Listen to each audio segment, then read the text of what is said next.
He wrote a 5-page letter to the law minister, refusing the honor any lawyer could ever dream of, the position of judge.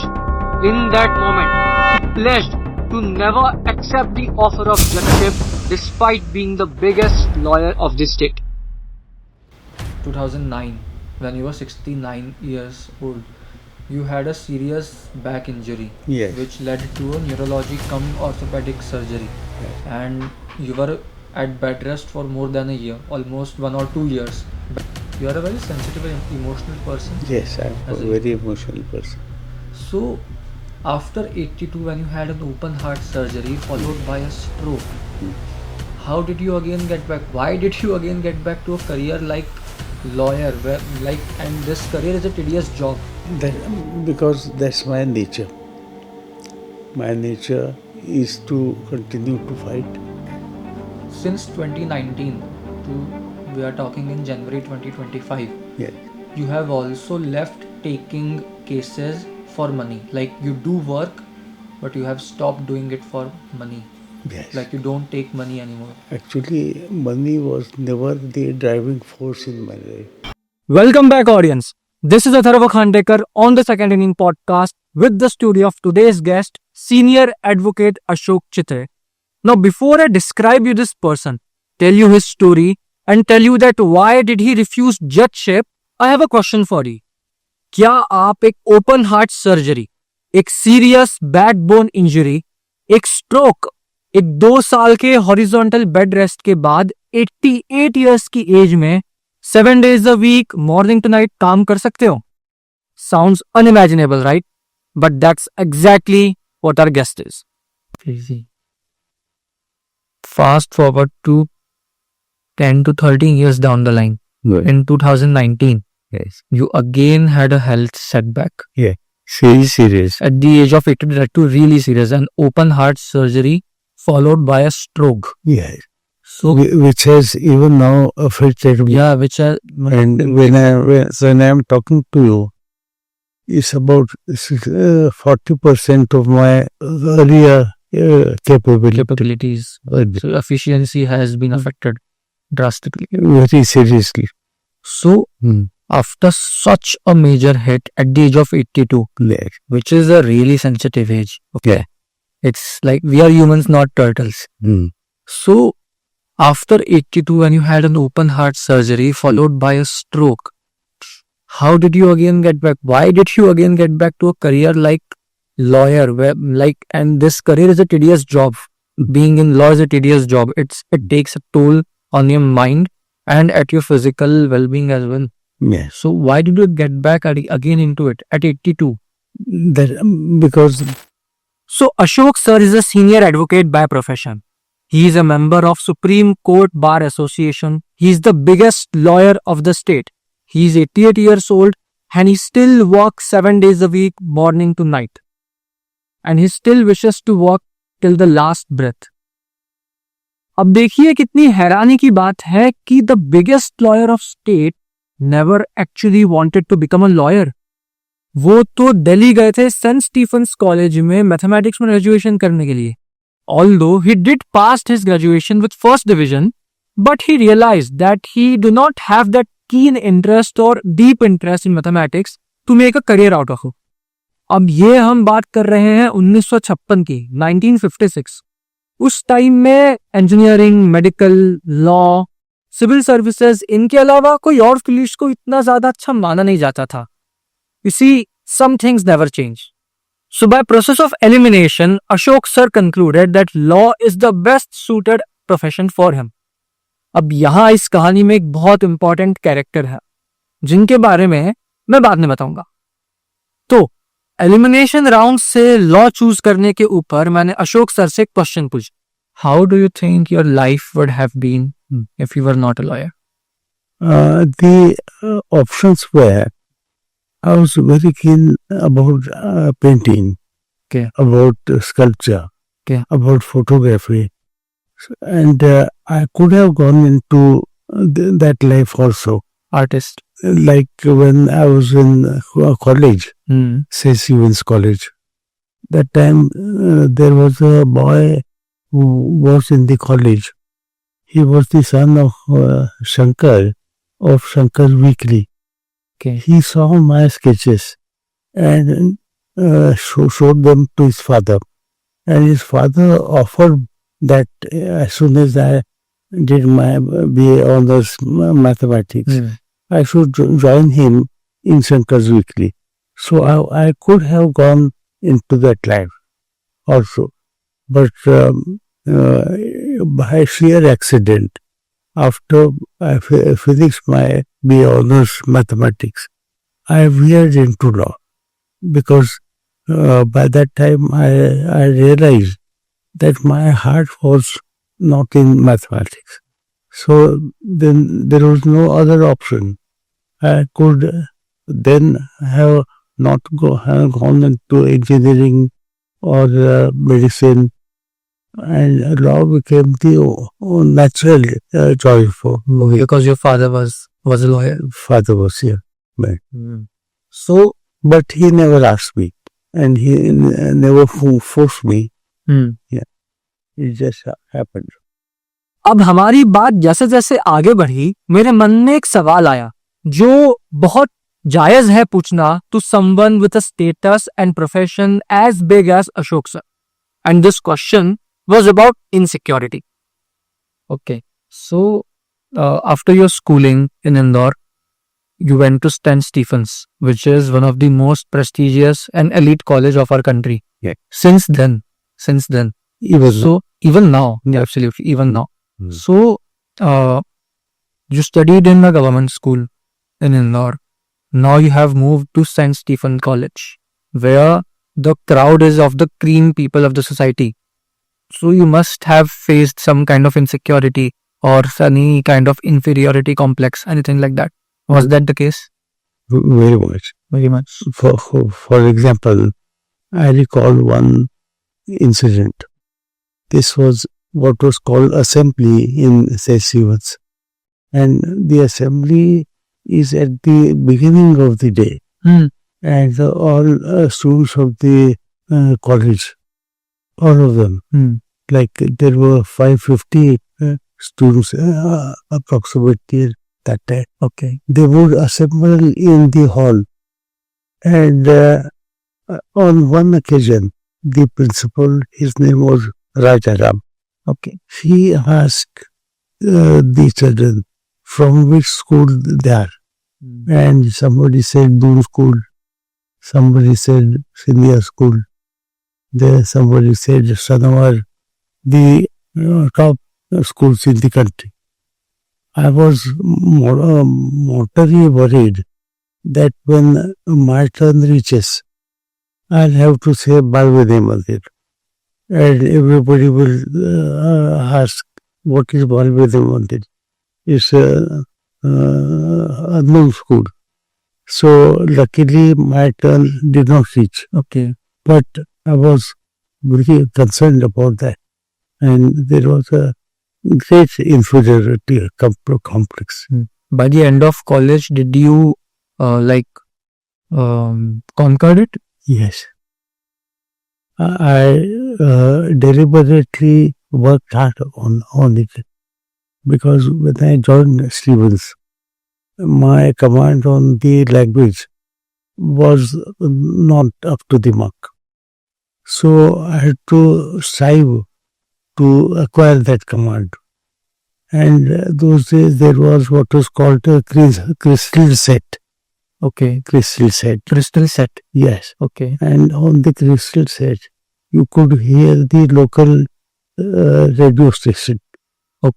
So try to imitate the top broadcasters of those days, like Surjit Sen.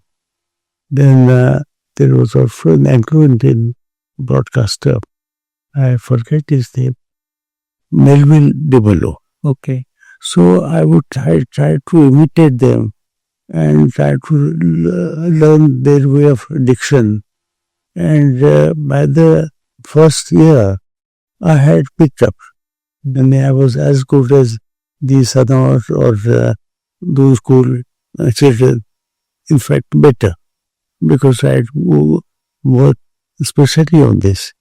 So I had conquered my inferiority complex. Okay, excellent. Yeah. And that experience which you shared, Hmm. that during that assembly, you were feeling that when they asked me that which school you are from, and you are gonna say Bal Vinay Mandir, so it was basically a shame, like Yes, a fear for shame that you will be shamed from taking the name of the school from which you are, Yeah. and which is not that prestigious and big. So it was totally unknown. totally unknown. No, Yeah, totally like unknown. for the children from the Ivy League schools of the country, it was unknown. So did you overcome with that shame as well and realize that your school was actually better, or did you had that hierarchy in your mind See, later on as well? there was a difference because, like in these Ivy League schools, Doon School, even Delhi College, the facilities are much more superior. Okay. Whereas Balvani Mandir had hardly any library, hardly any playing ground, and we came up entirely on account of one factor, Mrs. Padmanabhan. She was the principal of the school, Okay. and she was one reason why Balvani Mandir was so well known. But that made up the difference. Okay. So like you were completely convicted that your school life was at its best. Yeah. You had a good school life. As best as my parents could afford, because my father had to bring up 7 children, Right. and these 7 children could not have been sent to Delhi College. Really good. These 7 children were 4 of us, and then my uncle who had expired. His family also came to Indore. So it was a big bird, and even though he was the Advocate General, but he was a very honest person. He didn't make any extra money. And on his income as the AG, he could not have educated so many children in Delhi College. All right. Do you want to pick up the call? No, I don't want to. Okay. So हमने आपकी insecurity के बारे में बात करी during the college, but what about the consistent or frequent insecurity that we face as a human in our life? Yeah. Do we actually ever overcome with insecurity? Like, does insecurity ever eradicate? Never. Never. Personally or professionally, in both the cases. Howsoever good you may be, but there is always that sense of being inadequate. Okay. Particularly in the law, because law is highly competitive and there is so much you have to study, and at no point can you say that I know fully about this case. You can only aim at it, but you cannot say I know all about this case. And so that insecurity is always there. And your personal life, in your personal life, did you ever overcome the insecurity with the people around you, with your relations? With my equals, people who were in my profession, there I never had any insecurity. Like there were moments when there was hardly any money in my bank account, particularly when I went to Delhi. There were some months when there was just enough money for that month, but I had no insecurity. I knew it would come because of my merit, and it came. Yeah.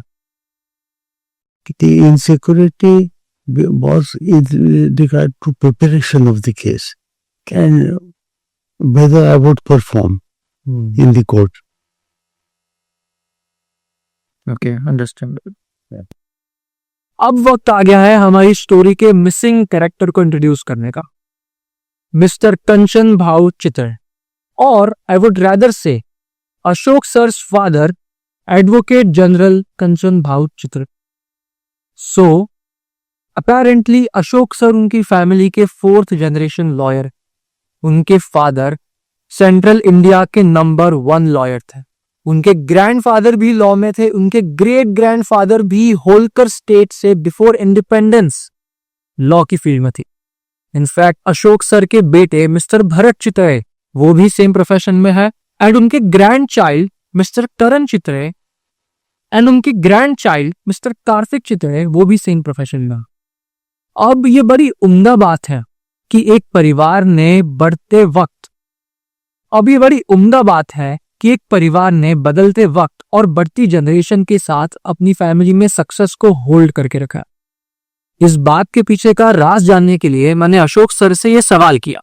So now, next question I want to ask you that you yourself are the 4th generation lawyer in your family. Yeah. Your son is also a lawyer. Yeah. And your grandson is also into the same profession. Yeah. Right? Usually it is observed on a general basis, I'm talking, that after the 2nd or 3rd generation, the succession of success usually gets grounded or diluted.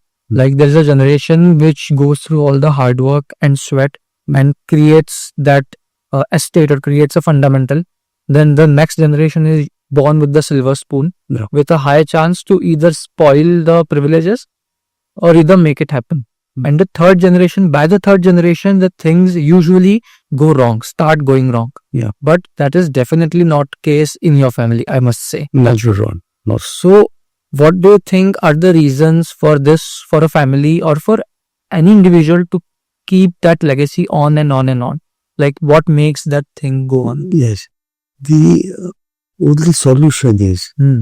not to give the silver spoon to the next generation. Okay.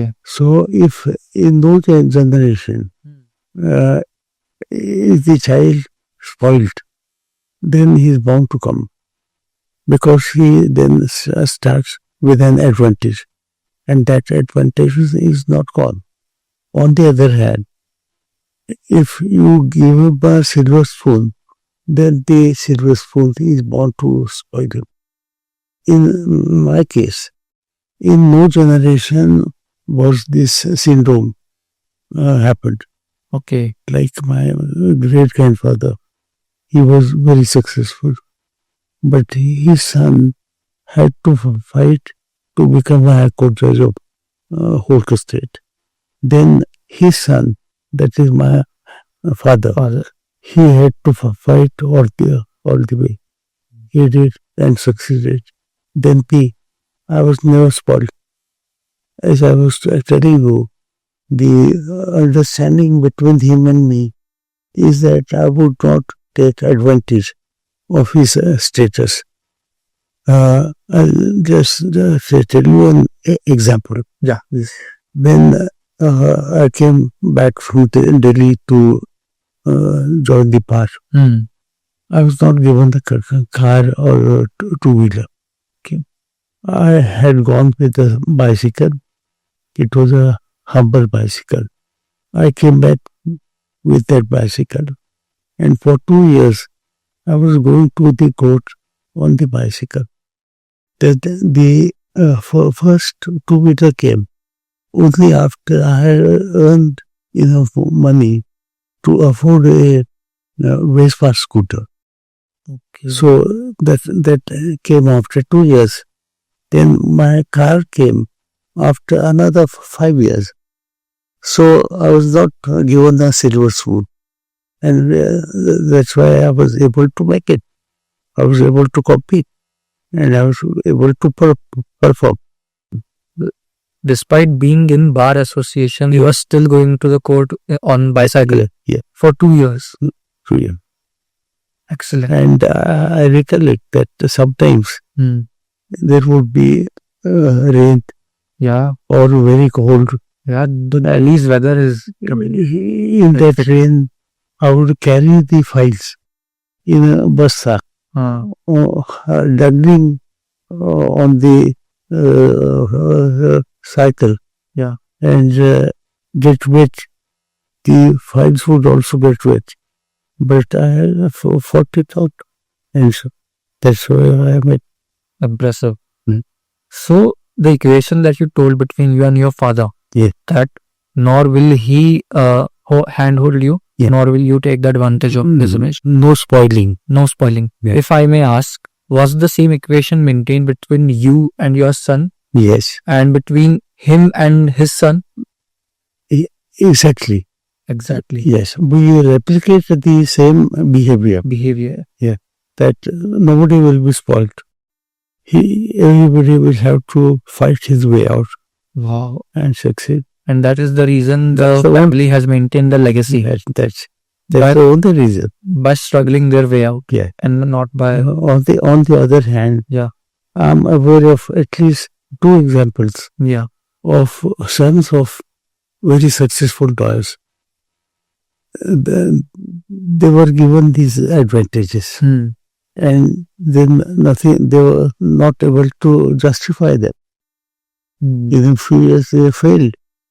Both of them failed, and they were essentially good, intelligent, Yeah. and they could have made it, Hmm. but they did because of this spoiling of the habits. Okay, that's a big takeaway. Right. To maintain the legacy of any family, you have to avoid that silver spooning. Yes. Ashok sir ने कभी उनके father के professional status and career का leverage नहीं लिया. If he wanted he could have used the privilege of being the son of the number 1 lawyer of the central India, but he never used it to get big clients or big cases. He never did it. He struggled his way throughout his profession, and आज वो जहां कहीं भी है वो सिर्फ अपने खुद के स्ट्रगल, उनकी मेहनत और उनकी इंटीग्रिटी एंड कैरेक्टर की वजह से है, जिसका वैलिडेशन इसी कहानी में आपको आगे अपने आप मिलेगा. So stay with me. हाँ, अशोक सर बताते हैं कि उनके और उनके फादर के बीच में काफी रिस्पेक्ट एंड एडमिरेशन वाला रिलेशनशिप था. हर रात कंचन भाऊ रात को डाइनिंग टेबल पे डिनर के लिए अपने बेटे अशोक का इंतजार किया करते थे, और जब हर रात अशोक सर अपना काम खत्म करके आते थे तो ये फादर एंड सन साथ में डिनर करते थे. ये सिलसिला हमेशा ऐसा ही चलता रहा. अब it was in the year of 1978 when Ashok sir was only 41 years old. And उस साल उनके साथ कुछ ऐसा हुआ which is a dream come true for any lawyer. He was offered the role of judgeship. After listening to this, I had to ask him. The position of judge, Yes, long back. At a very young age. and he declined it. Yes, I declared it. Why? It's a unfortunate story. Okay. When I was asked for judgeship, I essentially said yes, Okay. because I would have loved to write judgments and contribute to the society. Society. So I gave my consent. Then my father was at that time a prominent person, and he was regarded as a congressman. Okay. And by that time, the government changed, and Bhajpa came into power. It was when Atalji was the leader. I don't remember the year, Okay. but I remember the law minister, Okay. who was also the lawyer, and the law minister thought that I was also a congressman. So he sat over my papers. Yeah. And those days, it was necessary to have police verification. Yeah. And actually, I had nothing, no police record. In fact, it's also like a textbook nomination.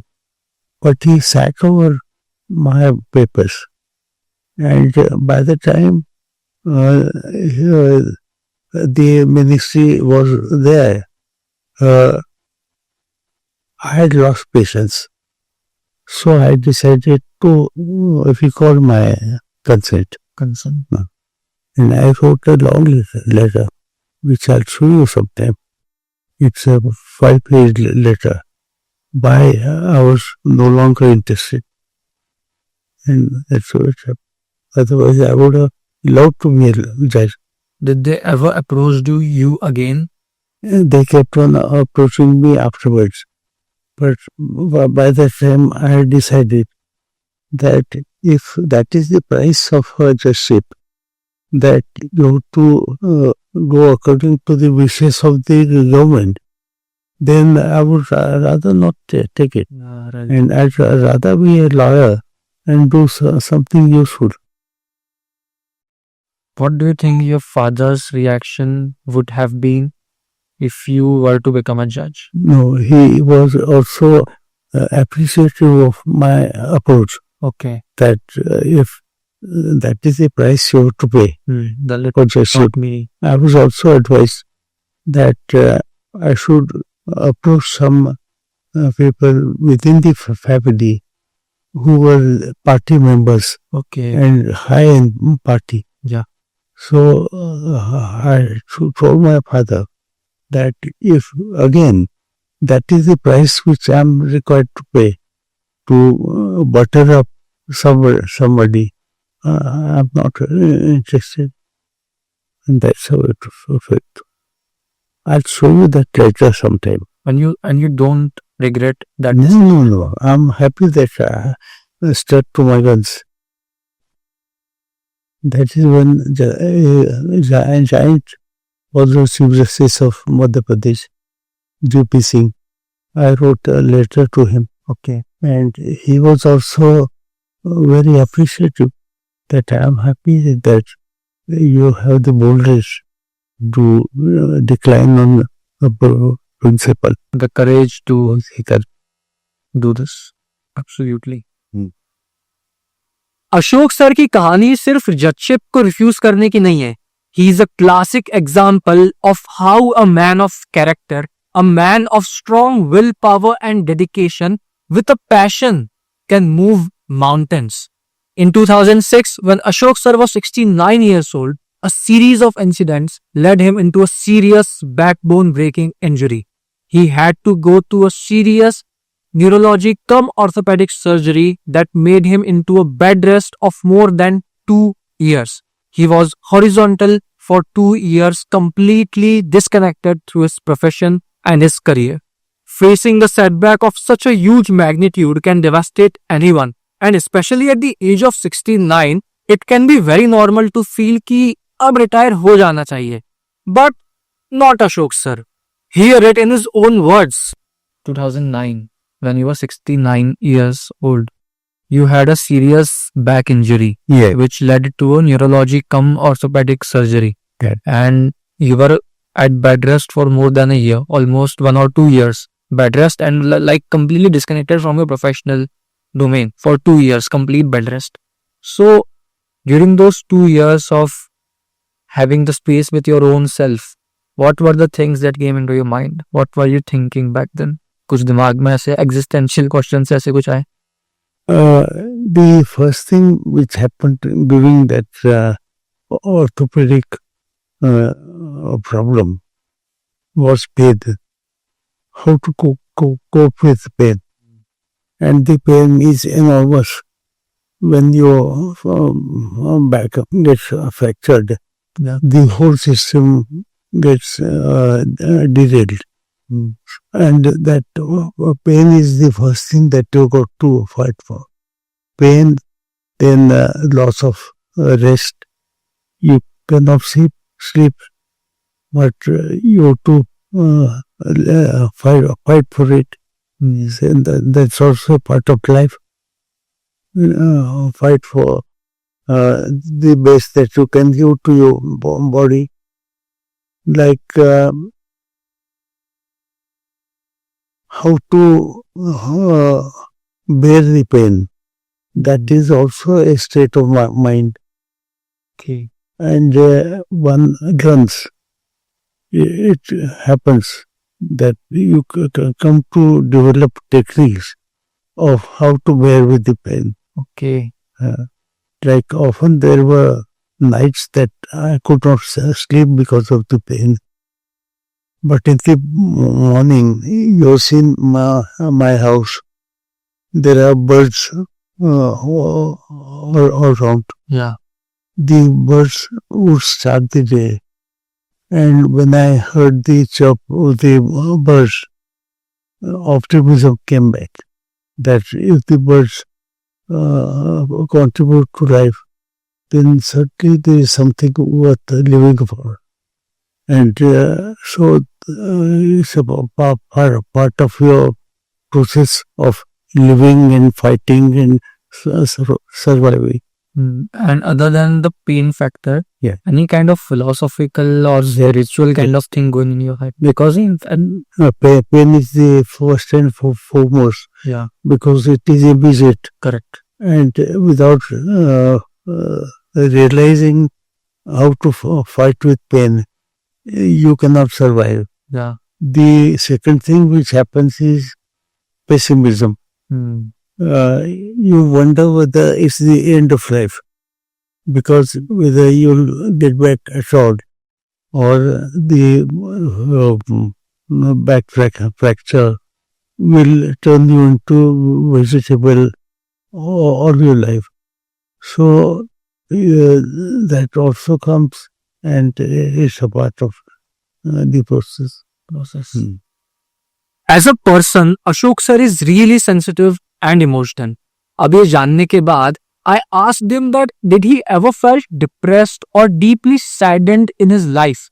And his answer validates my point. His answer proves my conviction that how ethical and passionate and dedicated this man is. Did you ever faced depression in all through life, not only the 2019? See, sometimes there is a depression when the judge does not understand Okay. plays a legal position or does injustice. Okay. That's the cause for the depression, and it depresses me. Other than that, But after that depression, Yeah. I don't give up. I fight for the client. But other than your professional grounds, Yes. have you faced it in a personal life? No. Depression? Never. Never. Only Never, the never. professional reason. Only professional reasons. Both Only you when and the system is not working, yeah. is failing. And when you see that human goodness is not there all the time. In fact, often you wonder why a judge has behaved like that, or the officer's lawyer is acting unreasonably. That's when I get depressed. Okay. कितना ज्यादा caring and empathetic होंगे वो इंसान जिन्हें अपने professional domain की wrong doing से उतना ज्यादा फर्क पड़ता। 2006 की बैकबोन इंजरी के बाद भी he was not ready to stop.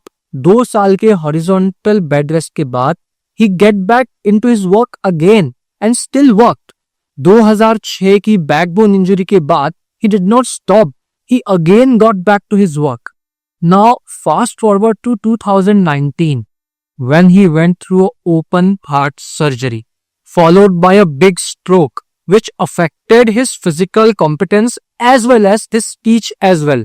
But I must say, what a man Ashok sir is to just not give up even at the age of 82 in 2019 after going through a big, serious open heart surgery and stroke.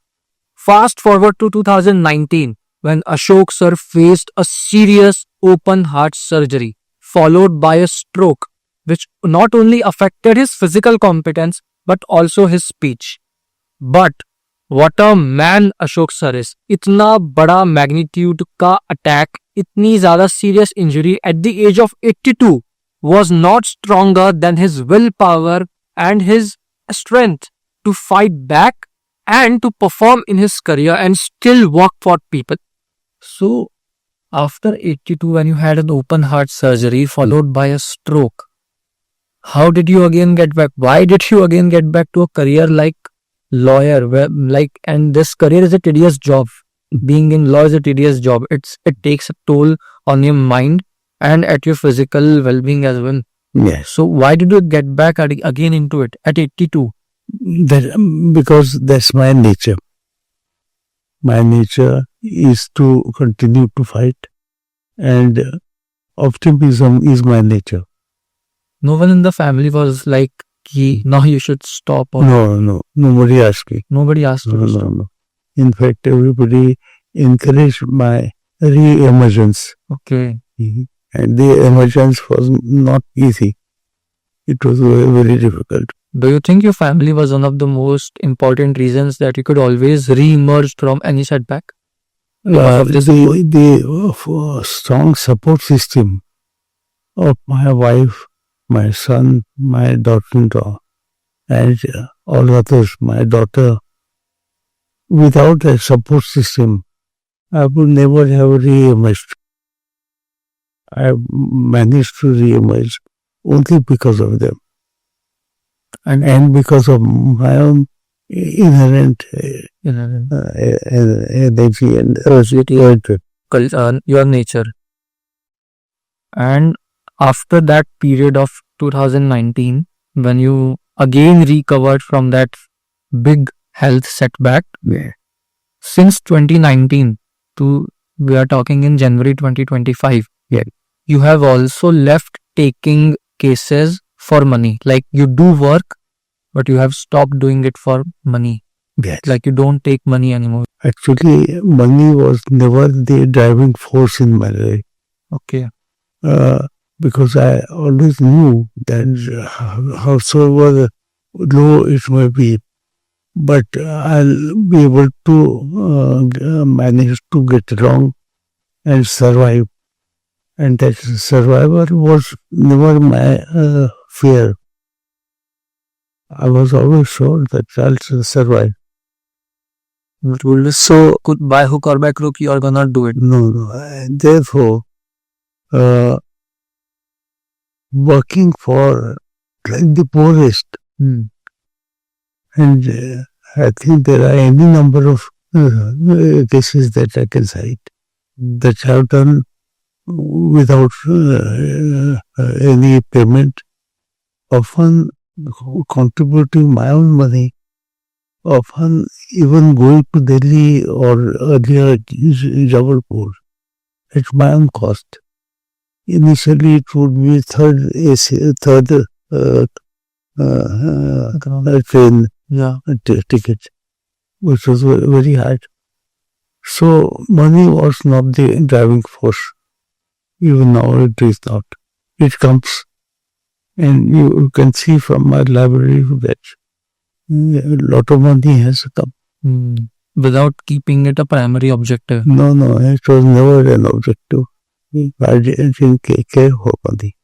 No. That clearly shows how much you love your profession and how intimate you are with all the process of your profession. Yeah. Because uske alawa it's not possible to be that much sad and depressed. Yeah.